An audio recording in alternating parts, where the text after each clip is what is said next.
what's it called? Phone photography. Phone photography. Take there better we go. photos. Yeah, take better photos. Thanks for that.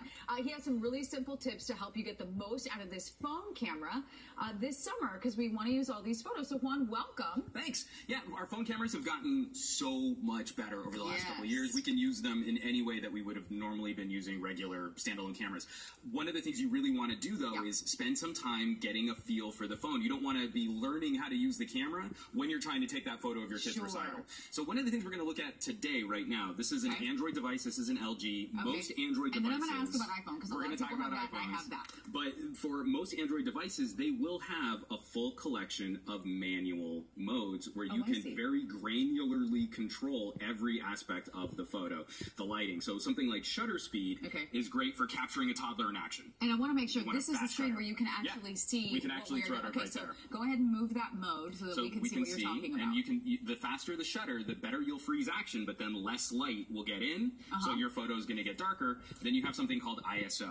And ISO is the sensitivity of the camera, how much light it can collect. Wow. And so you can do some really interesting things. If you control those two aspects, you can go in and take like a really long exposure where you can get these like light streaks over a freeway. Or if you're at like a soccer match for your child, you don't want that blurry shot as the phone's trying to autofocus. In that moment, you want that little yellow square that most people are familiar with. You want to freeze that action, exactly. You don't want to wait for the phone, so you can preset this kind of stuff.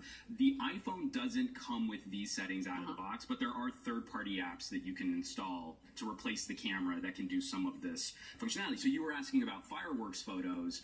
Right, because the 4th of July is coming up. I'm always that one that's like this, and the firework is always, kind of blurry, and then we're blurry too, so it never really the firework is going off, you're tapping to focus, but by the time the phone focuses, the firework is gone. So if you have manual modes, you can preset your focus, and you can lock it in, and then you don't have to wait for the phone to figure out where the focus is locked.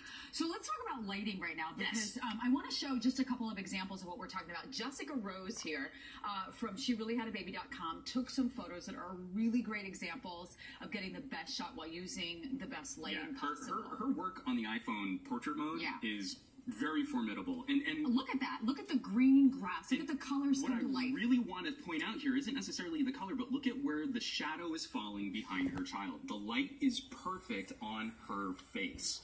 And that's what you want to kind of keep an eye out for, is how the better the light, the better your photo is going to be. So if you're in a dark restaurant, you want to get that perfect food shot. Move a candle closer to your plate. You need that light so you can get the better photo. You know, this photo is very sharp too, and you said portrait mode. So is that going to be the best mode when it comes to having one, the iPhone? For the iPhone and for a lot of the newer Android phones that are following this feature, it's a great tool in your arsenal, because what it's going to do is the computer in your phone is going to cut out the subject and then blur the background. So your subject, her daughter, is super, super sharp, but the background is not distracting from her daughter there.